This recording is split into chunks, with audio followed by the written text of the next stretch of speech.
নমস্কার বন্ধুরা, মধুমিতা রান্নাঘর ভিলেজ ফুড আজকে তোমাদেরকে বানিয়ে দেখাবো দারুণ একটি নতুন ভিন্ন স্বাদের রেসিপি। এখানে আমি মটরশুঁটি নিয়েছি আর নিয়েছি পেঁয়াজ কুচনো, আলু পেস্ট করা, আলু এখানে আমি গ্রেটারের সাহায্যে পেস্ট করে রেখেছি, আর নিয়েছি কাঁচা লঙ্কা, বাঁধাকপি, গাজর। এখানে আমি একটা গাজর নিয়েছি, দুটো আলু, আর নিয়েছি বাঁধাকপি অর্ধেক একটা। দেখুন আমি এখানে সব গ্রেটারের সাহায্যে এইভাবে পেস্ট করে রেখেছি। আমার এখানে গাজরটাও পেস্ট হয়ে গেছে। আলু দুটো যে খোসা ছাড়িয়ে ভালো করে ধুয়ে আমি পেস্ট করে রেখেছি। দেখুন এখানে আমি নিয়েছি 1 বাটি মতন ময়দা। আমি আজকে বানাবো 1 বাটি ময়দার নতুন একটি নাস্তার রেসিপি। সকালে বা বিকেলে কম টাইমের মধ্যে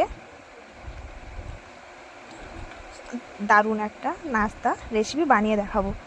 দেখুন আমার এখানে কড়াইয়ে তেল গরম হয়ে গেছে। এবারে দিয়ে দিলাম কেটে রাখা পেঁয়াজ। আমি এখানে 3টে পেঁয়াজ নিয়েছি, কেটে রেখেছিলাম ছোট ছোট করে কুচনো পেঁয়াজ। তেলের মধ্যে হালকা এইভাবে নেড়ে চেড়ে ভেজে নেব হালকাভাবে।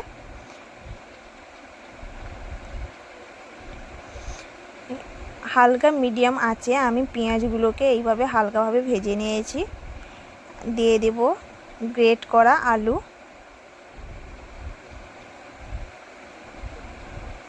আবারও আলু আর পেঁয়াজ নেড়ে চেড়ে এইভাবে আবারও ভেজে নেব।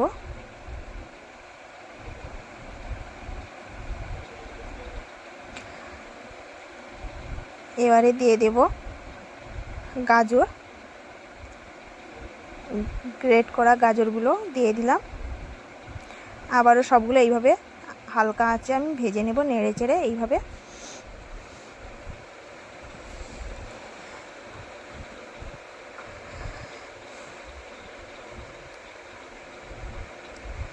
এই নাস্তাটা বিকেলে বা সকালে খেতে খুবই সুস্বাদু লাগবে। দেখুন আমি এখানে বাঁধাকপিটা গ্রেট করে রেখেছিলাম, দিয়ে দিলাম। তার মধ্যে দিয়ে দিলাম কাঁচা লঙ্কা কুচনো, আর দিয়ে দিলাম মটরশুঁটি। আমি এখানে সামান্য পরিমাণ মটরশুঁটি আর কিছুটা কাঁচা লঙ্কা নিয়েছি। এখানে কাঁচা লঙ্কা নিয়েছি 3 থেকে 4টা কাঁচা লঙ্কা। আমি এখানে হালকা ঝাল দিয়ে বানাচ্ছি, তোমরা চাইলে ঝাল দিতেও পারেন, নাও দিতে পারেন। এবারে দিয়ে দেবো সামান্য পরিমাণ লবণ। স্বাদ অনুযায়ী আমি এখানে লবণটা দিয়ে দিলাম। আবারও নেড়ে চেড়ে এইভাবে ভেজে নেব। আমার এখানে ভাজতে 5 থেকে 10 মিনিট ভাজতে সময় লেগেছে। এইবারে দিয়ে দেবো হলুদের গুঁড়ো 1 চিমটি মতন, আর দিয়ে দেব লঙ্কার গুঁড়ো 1 চিমটি।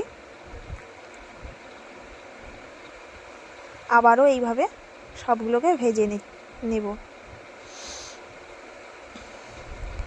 এখানে হলুদের গুঁড়ো আর লঙ্কার গুঁড়ো খুব অল্প পরিমাণ দিতে হবে।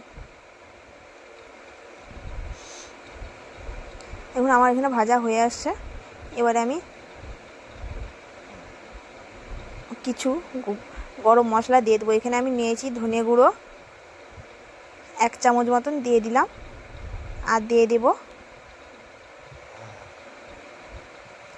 গরম মশলা।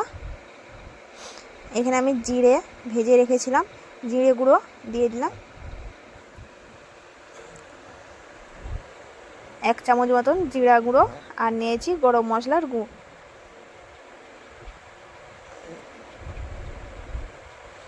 এইভাবে আবারও 5 মিনিট মতন নেড়ে চেড়ে ভেজে নেব। আমার এখানে ভাজাটা হয়ে আসছে, আর আমি একে বেশি ভাজবো না। এবারে চলে যাব ময়দা। দেখুন আমি এখানে যে 1 বাটি ময়দাটা নিয়েছিলাম, এখানে লবণ সামান্য পরিমাণ দিয়ে দিলাম। এবারে আমি মেখে নেব হাতের সাহায্যে। এইভাবে অল্প অল্প জল দিয়ে আমি একটা পাতলা ব্যাটার তৈরি করে নেব। দেখুন ভালো করে এভাবে ময়দাটাকে হাতের সাহায্যে ফেটে নিতে হবে, নইলে ময়দা যে ডালু ডালু থাকে। দেখুন আমার এখানে ময়দাটা ফাটা হয়ে গেছে। এবার আমি কড়াইয়ের মধ্যে হালকা তেল ব্রাশ করে এইভাবে হাতের সাহায্যে আমি গোল করে ঘুরিয়ে নেব।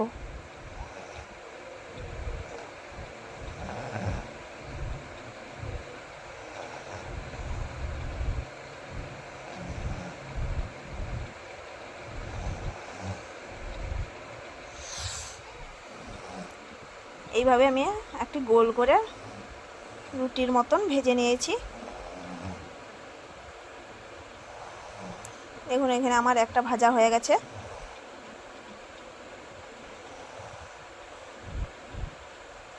এইভাবে সবগুলোকে আমার ভেজে নেব। আবারও একটু তেল ছড়িয়ে নিলাম কড়ার মধ্যে। আবার দিয়ে দেবো যে বাটারটা তৈরি করে রেখেছিলাম। আবারও এইভাবে চারপাশে খুন্তির সাহায্যে চারপাশে ঘুরিয়ে নেব।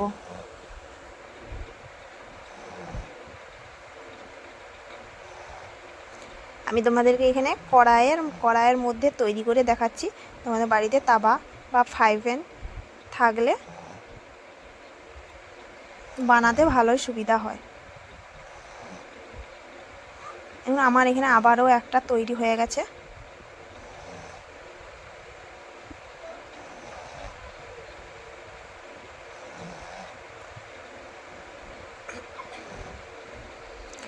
এইভাবে বাড়িতে বানিয়ে একবার খেয়ে দেখবেন, বিকেলে বা সকালে বাড়িতে বানাবেন, খেতে খুবই সুস্বাদু লাগবে। খুব অল্প টাইমে অল্প খরচে এই নাস্তাটা ঝটপট বানিয়ে নিতে পারবেন। দেখুন আবারও এখানে হয়ে গেছে। এবার আমি যে পুরটা তৈরি করে রেখেছিলাম, যে সবজিটা আমি ভেজে রেখেছিলাম, এবারে আমি একটা রুটির মধ্যে দিয়ে দেব। আমি যে এখানে ময়দার যে রুটিগুলো ভেজে রেখেছিলাম, দেখুন এইভাবে ভালো করে পুর দিয়ে চেপে চেপে দিয়ে দিলাম।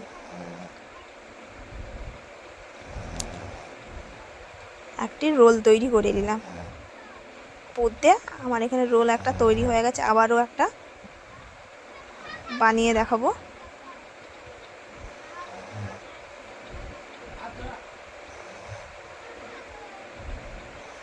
দেখুন এইভাবে ভালো করে পুরটা ভালো করে এক সাইডে দিয়ে দিলাম। দিয়ে দেওয়ার পরে এইভাবে আমি হাতের সাহায্যে ভালো করে চেপে চেপে রোলটাকে রোল করে নেব। এখানে যে আমি ময়দার যে বাটারটা তৈরি করেছিলাম একটু রেখেছিলাম, যাতে এই রোলটা চিট দেওয়ার জন্য যাতে না খুলে যায়। আমার এখানে সবগুলো অলরেডি তৈরি করা হয়ে গেছে রোলের মতন। আমি এবারে তেলের মধ্যে ভেজে নেব। আমি এখানে খুব অল্প তেল দিয়ে সবগুলোকে এইভাবে, এখানে আমি 4টা দিয়ে দিলাম কড়াইয়ের মধ্যে।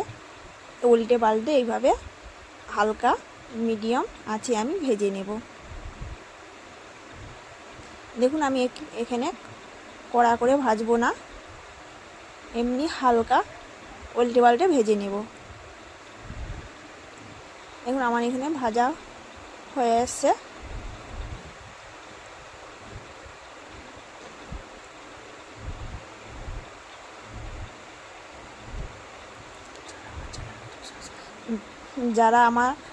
যারা আমার নতুন চ্যানেল সাবস্ক্রাইব করতে ভুলবেন না। দেখুন আমি এইভাবে উল্টে পাল্টে হালকা লাল করে ভেজে নিয়েছি। দেখুন আমার এখানে সবগুলো ভাজা হয়ে গেছে। আমার চ্যানেলটাকে সাবস্ক্রাইব করতে ভুলবেন না। পাশে থাকা বেল আইকনটাকে বাজিয়ে দিবেন, সবার আগে নোটিফিকেশান পৌঁছে যাবে আরও নতুন নতুন ভিডিও দেখার জন্য। আমার ভিডিওটি প্রথম